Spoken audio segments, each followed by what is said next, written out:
Hello बच्चों, कैसे हैं। मैं उम्मीद करता हूं कि आप सभी बहुत अच्छे होंगे।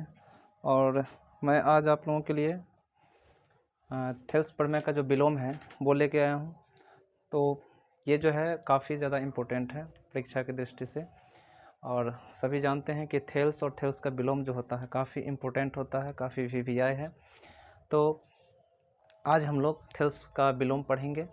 और अगर वीडियो आपको अच्छा लगे तो अंत में वीडियो को जो है इस चैनल को सब्सक्राइब करें और लाइक करें, बेल आइकन को भी प्रेस कर दें ताकि जो भी मेरा नया नोटिफिकेशन होगा वो आप तक जो है पहुंच जाएगा।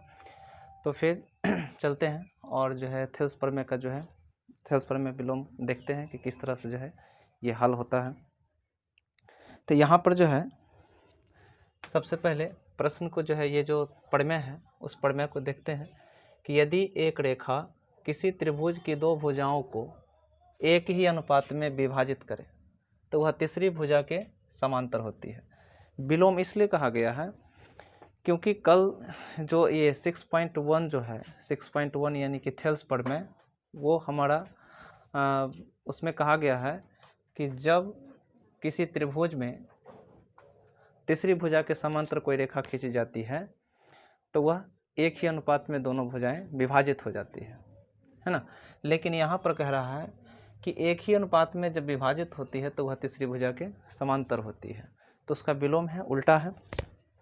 इसी को हम लोग आज जानते हैं और इसको अच्छी तरह से अगर समझना है तो इस वीडियो में आप जो है अंत तक बने रहें ताकि आपको ये प्रमेय जो है अच्छे से समझ में आएगा।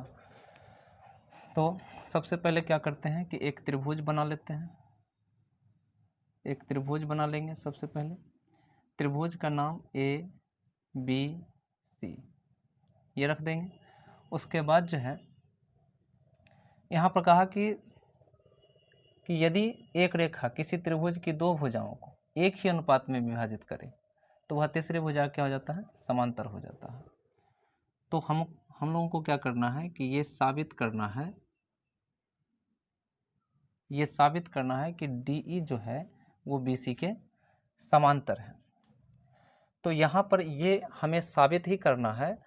तो यहाँ पर ये कह रहा है कि ये जो दो बिंदु लिया गया है, एक मतलब कि AB पर और एक AC पर, एक बिंदु D है, दूसरा बिंदु E है, जो कि मतलब इस प्रकार से ये बिंदु लिया गया है जो कि AB और AC को दो भाग में बांटता है, यानी कि AD बट्टा BD और AE बट्टा EC।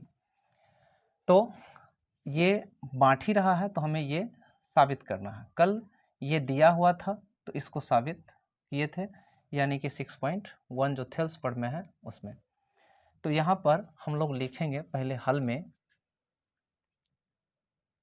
में लिखेंगे दिया है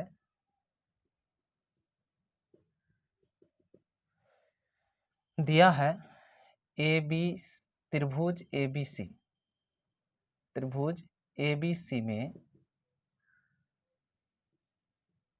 भुजा AB और AC, भुजा AB और AC पर बिंदु D और E, बिंदु D और E क्रमशः इस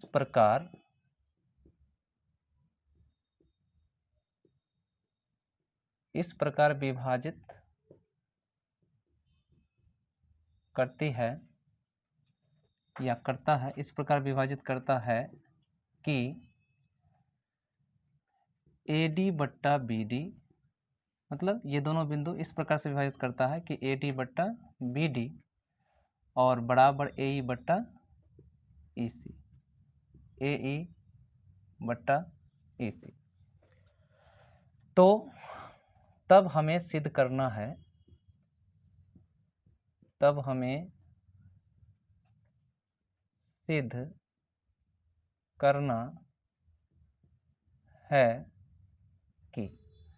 सिद्ध करना है कि DE समांतर BC, ये साबित करना है। अब जो है हम लोगों को क्या करना है कि कुछ रचना कर लेना है। रचना में क्या करेंगे कि ये तो साबित ही करना है, तो बिंदु डी से DF समांतर BC का खींचा। बिंदु D से DF समांतर जो है, जैसे D समांतर है तो ये D न लेकर के हम DF को कहेंगे कि BC के समांतर है, यानी कि इसको हम समांतर नहीं कहेंगे। तो ये चूंकि समांतर तो हमको साबित ही करना है, अगर समांतर जो चीज़ साबित करना है उसको हम पहले ही से कह दें समांतर है, तो फिर तो साबित कुछ नहीं कर पाएंगे, तो ऑलरेडी पहले ही कह देंगे कि ये साबित है। तो हमें जिस चीज़ को साबित करना होता है उसके अगेंस्ट में कोई अन्य रेखा लेना पड़ता है, जो कि हम यहाँ पर D से DF एक रेखा लिए जो BC के समांतर। लिखेंगे बिंदु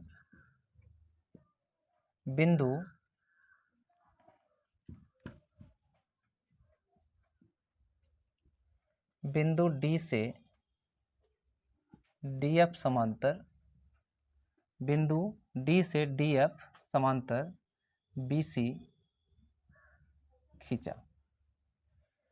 बिंदु D से DF समांतर BC खींचा। ये हमने रचना कर लिया कि रचना में हमने D को न दर्शा करके हम DF को समांतर कहें। चलिए, हमें तो ये DE साबित करना है, इसलिए हम D नहीं लेंगे। अब यहाँ पर जो है उपपत्ति में क्या रखेंगे, अब यहाँ पर हम लोग जो है जब इसको समांतर कहे हैं तो हम इसको लेके चलेंगे त्रिभुज ABC में। त्रिभुज ABC में हम कहेंगे कि DF समांतर BC। जब DF BC के समांतर है तो थेल्स का विलोमी थेल्स पर में याद कीजिए कि जब DE समांतर BC कहा गया था तो हम कहे थे कि AD बट्टा BD और AE बट्टा EC। तो यहाँ पर DF समांतर BC खींचेंगे तो हम कहेंगे यहाँ पर कि AD बट्टा BD और AF, चूँकि ये रेखा है तो F बिंदु पर, तो AF बट्टा FC, इसको इक्वेशन 1 मान लेंगे। अब यहाँ पर जो है एक दिया गया है, ये वाला ले लेंगे, AD बट्टा BD और AE बट्टा EC। ये कहाँ से आया, ये जो आया तो लिख देते हैं रचना से, और ये जो है ये दिया गया है, लिख देते हैं दिया गया है। इसको समीकरण सेकंड मान लेते हैं। अब जो है समीकरण 1 और समीकरण 2 में हम देखते हैं कि समीकरण का जब 2 समीकरण हो और दोनों समीकरण में देखते हैं कि पहला भाग अगर बराबर है, जैसे ये AD बट्टा BD और यहाँ भी AD बट्टा BD है, यानी कि दोनों का दोनों बराबर है, तो समीकरण का दूसरा भाग भी क्या होता है, बराबर में लिखा जा सकता है, लिख सकते हैं। यानी कि यहाँ हम लिखेंगे समीकरण 1 तथा समीकरण 2 से समीकरण का एक भाग, यानी कि दोनों समीकरण में एक भाग मिल रहा है तो दूसरे भाग को हम बराबर के रूप में लिखेंगे, यानी कि लिखेंगे AF बट्टा FC और AE बट्टा EC, इस तरह से। अब यहाँ पर क्या करना है कि इसमें कुछ नहीं मिल रहा है आपस में, तो हम क्या करते हैं कि यहाँ पर 1 जोड़ देते हैं, लिखेंगे दोनों तरफ 1 जोड़ने पर, दोनों तरफ 1 जोड़ने पर, दोनों तरफ 1 जोड़ने पर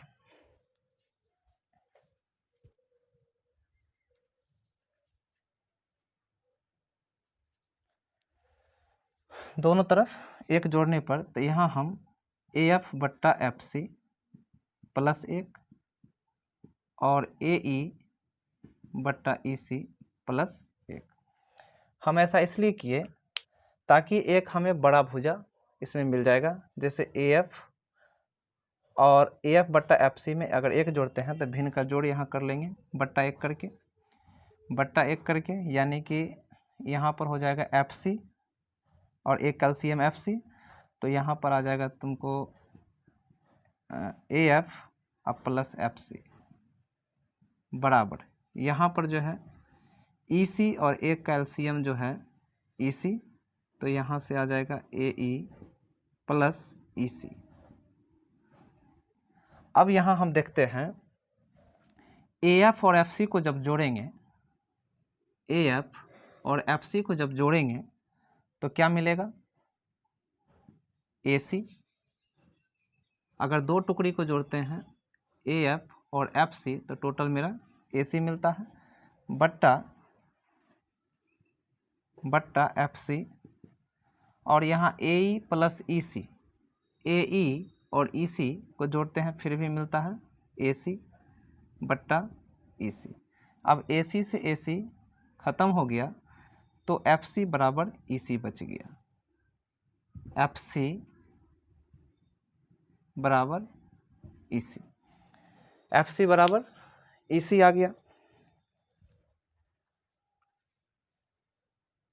FC बराबर EC, ये साबित हो गया। अब बस ये साबित हो गया तो समझिए ये भी साबित हो गया। यहाँ पर कहा गया कि FC यानी कि FC यहाँ से यहाँ तक और EC ये दोनों आपस में, ये दोनों बिंदु इस बिंदु को और इस बिंदु को यहाँ तक, यानी कि F से लेके C तक और E से लेके C तक, कहने का मतलब FC और EC दोनों एक दूसरे का क्या हो गया? बराबर हो गया। और जब दोनों एक दूसरे का बराबर हो गया इसका मतलब ये हुआ कि F बिंदु E पर ही है। मतलब अगर डिस्टेंस में, यहाँ सोचने वाली बात है कि ये डिस्टेंस जितना है, ठीक है, और ये डिस्टेंस जितना है, ये दोनों डिस्टेंस को बराबर बताया गया, इसका मतलब ये हुआ कि F बिंदु E पर आ गया, यानी कि DF रेखा जो है वो DE का संपाती रेखा हो गया। यानी कि संपाती इसको कहते हैं कि अगर किसी भी रेखा पर अगर उतने ही बराबर का एक और रेखा खींच दिया जाए उसी पर तो उसको संपाती रेखा कहा जाता है। यानी कि अगर इसी के समान एक और रेखा खींचा जाए तो इसको संपाती रेखा, यानी कि DF जो है वो DE पर है। अगर ये बिंदु यहाँ पर है इसका मतलब ये भी रेखा इस पर है ना। तो यहाँ पर हम कह सकते हैं, कि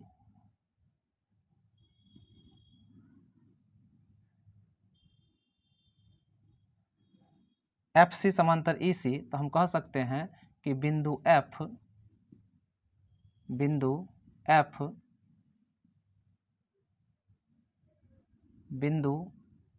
E पर है, बिंदु E पर है, अर्थात DF रेखा DE के संपाती है, DE के संपाती है, यानी कि DF जो रेखा है वो DE के संपाती है। तो अगर DF इसके समांतर है तो DE भी क्या होगा? इसके समांतर होगा।